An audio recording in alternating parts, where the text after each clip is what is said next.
to secure the building. On a limited access, we were allowed back in. In fact, I worked for a little bit in the area with Dana Bradley, who's had her leg amputated, being pinned in the building. Worked in that area for the next little bit, and then finally we were ordered out by the U.S. Marshals. We were sequestered pretty much on the south side of the Murrah building in the courtyard area. Was kind of held at bay, told that we'd be allowed to go back in and search, but there were files that were so critical to the government that until those files were found, there would be no more rescue or recovery. And there were people still inside? Yes, sir. Yes, sir. There was a gentleman that was, apparently he was already deceased, but he was still laying, bleeding out on the south face of the building. And you could see that, and they wouldn't let you recover? Yes, sir. And because they had to recover documents? Correct. What's important about that, Alex, is that maybe one of the reasons that this happened is that their priority was on the documents for some reason, recovering those documents to the detriment of the people who were trapped inside and died. As the Oklahoma City Police Chief said on camera, that we lost people because of the evacuations. We lost people because of this. Sure, and we have all the newscasts where the governors, they found more bombs. They're taking them out. That's another device the bomb squad has. And here's Don Browning, who was there with the dog and was a police officer and also a Marine veteran. So just amazing to see what was going on. We only have those newscasts. What did you see with them and the reported bombs? There was two different incidents where they claimed that they had determined that there was a secondary explosives device. They quarantined that area. I did not actually see them remove the device from the building. It was more to the northwest corner of the building, from what I understood, in the debris. And I was still yet on the south side, close to the elevator shafts. But these evacuations did take place. We have affidavits from first responders saying that there were at least 2 other bombs discovered in the rubble, that one of these bombs was timed to go off 10 minutes after the first explosion. This is a typical terrorist tactic, is to have at least 2 bombs, one to attract responders and the second bomb to inflict even greater casualties. So this could have been worse. That's a bad thing about Oklahoma City. Is as bad as it was, it could have been much, much worse. Now, going through some of these questions, what really got you asking questions, and I'm going from memory and secondhand, Don, how did things progress with the feds telling you to get out of there? Were you ever threatened like some of the other police were?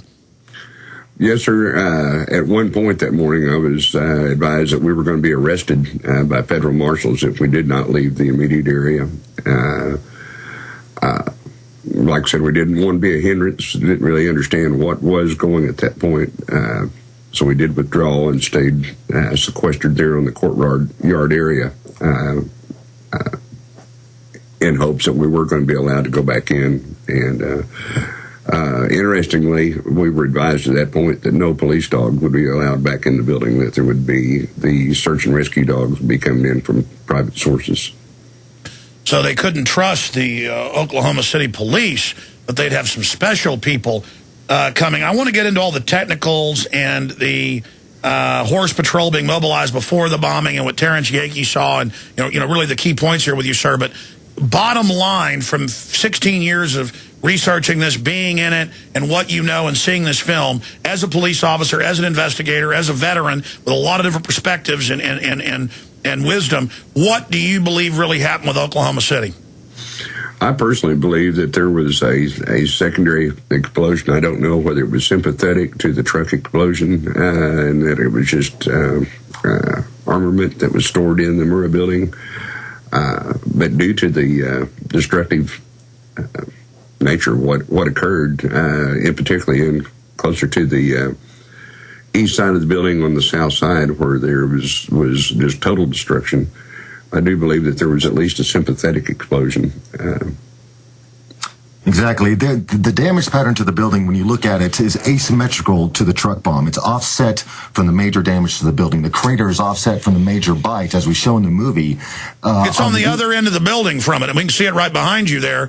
The truck bomb was basically where your shoulder is Holland, your shoulder that's facing inward towards Don, and then if you see back in the corner where the earphone is, where Don is, that's where you had columns blown off at the base. And Parton says that it was specifically charges on those columns.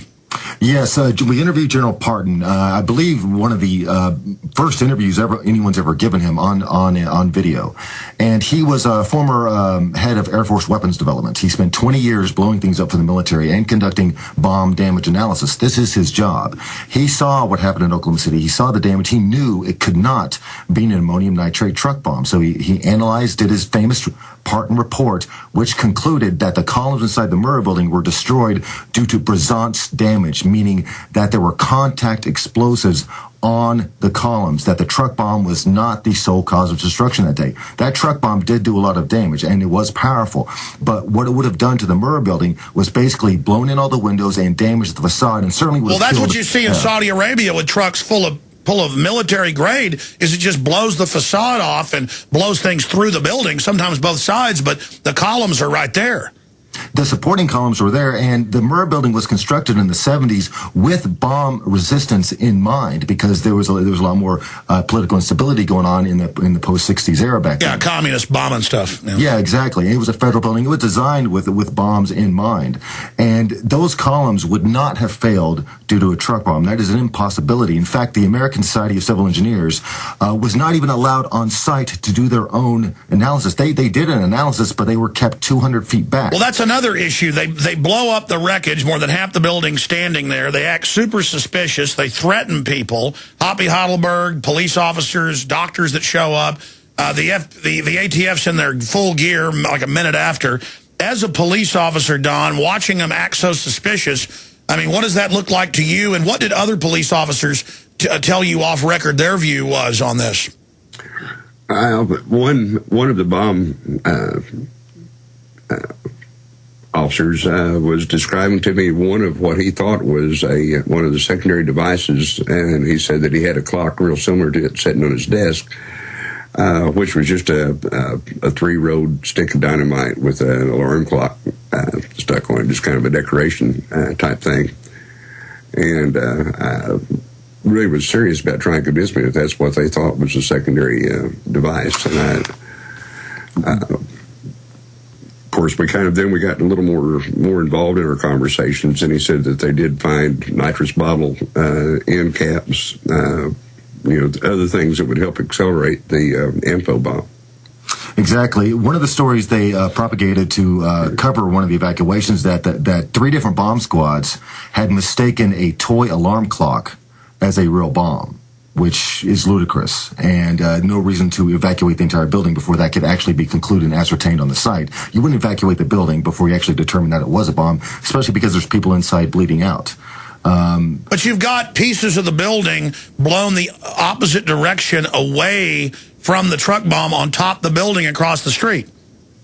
Exactly. That truck bomb exploded on the north side of the building, yet north of that, across the street, there are chunks of the Murrah building that somehow transported themselves against the blast wave of the truck bomb. And that's the thing about this whole story, is that it is a conclusive fact that truck bomb was not the sole cause of agent. Yet the cover-up has gone into effect. Everyone on the scene knows that the truck bomb was not the sole cause of destruction. And we see how the mainstream media and the government is able to manipulate a story, take what is actually reality, which is that there were bombs inside the building that did most of the damage, and change it to something else, destroy the crime scene while there were still bodies inside. A month after the bombing, they demolished that building, and there were still a number of people inside, deceased persons, of course, but they were in such a rush that they wouldn't even recover the bodies. Don was there for that. Right. Yeah, we did pull in fact, we had located one of the female victims that we had to leave inside the building on the night of the 4th, and the building was pretty unstable in that area. But rather than trying to shore anything up, we were removed. The building was brought down, and we were allowed to go back in the 29th of May and research the area, and did locate that lady along with one of her female companion workers and another gentleman that had died in the blast. Well, I know this is hard to talk about. A lot of key questions we haven't gotten to yet here. Don Browning, retired Oklahoma City police officer, canine rescue handler, was there right after one of the first people there on the scene, former U.S. Marine, Vietnam veteran as well. Could you tell us, you've told us about the marshals threatening the police. What about FBI threatening you specifically? Within the weeks that followed after the actual occurrence, FBI agents were assigned to set up a communication station at the Oklahoma City Police Canine and Equine Center. And they were in and out of our office through the day. Of course, we were supposed to just conduct business as normal, and they were still concluding their investigations. But was told more than once or twice by agents in the area that people like my wife and I would have ended up dead by not going along with what we knew to be true. And, wow, so you're a decorated Vietnam veteran, police officer, one of the heroes that responded when there could have been other bombs and was thought there were other bombs, and the FBI agents in the police office are telling you, do what you're told or you and your wife are dead. And you're saying this on record here, sir. Yes, sir. Please elaborate for the millions of listeners exactly what happened. And if you'd like to name names, I'm not afraid of these people. As far as names, I really don't know. I do know there was an agent, Jim Height, that had contacted me that was concerned about the health of the dogs right about the same time. His story was that the building had been sprayed with an agent similar to Agent Orange to try to slow decomposition, and that there was supposedly complaints that the odor of the decomp was becoming an issue to the surrounding area and the community. Again, there were just different things that occurred that just absolutely defied my understanding why they would use something such as Agent Orange without warning us of what they were doing. But I mean, separately, did they phone call you? I mean, did an agent in the hall say, "Hey, you better do what you're told, or you and your wife are dead"? I mean, how would they talk to you?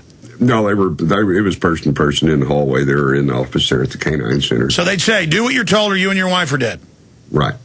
And what did you say to that? It wasn't too much. I'd say I kind of yell right, and I was not. At that time, was really not in a good mood to hear their crap. I had a major from our department that was telling me that I needed to find new friends, and he thought I was part of the militia. Okay, so they're intimidating you, they're isolating you, and then they're threatening you and your wife in a hallway. I mean, it's so unbelievable. You probably had one of the perpetrators right there with you. Oh my God. Well, I mean, that's one of the things about this. When you see the behavior of the federal agents on the scene and afterwards, it makes you question what their mission is entirely, because they were not responding in a professional manner. They pulled people back to pull off the videotapes. Don, you witnessed that. Yes, I watched while we were being sequestered there in the courtyard. I did watch agents with FBI raid jackets on, removing video cameras from the corners of the Murrah building. Tapes that we've never seen. Those cameras would have recorded everything that happened in front of the Murrah building. You know, if we are wrong and they want to prove it, you know, if you can show the tape that shows McVeigh getting out of that truck and that truck causing the damage to that building, I'll go home and I'll never talk to you. Well, they've declared national security. Some good FBI agents have gone public, as you know, in the LA Times 9 years ago, and they said they've seen the tapes. There's 20-something of them, and it does show McVeigh with a bunch of other men, and that's why the government doesn't want it released. Exactly, and the Secret Service timeline records that when they looked at the tape, that there were suspects exiting the truck 3 minutes after it was parked. Plural. That means multiple suspects. But to this day, they insist McVeigh was the only person who drove that truck up. Don Browning mentioned Dana Bradley earlier. During the trial of McVeigh in Denver, they could only produce one witness who could place McVeigh in Oklahoma City. That was Dana Bradley. She lost her children and her mother and her leg in the bombing. She gained some notoriety because she was trapped in the rubble and they had to amputate on site. under cross-examination, she admitted that when she was in the Social Security office waiting in line, she saw that Ryder truck pull up. Tim McVeigh got out of one side, and a suspect, another man, got out of the other side.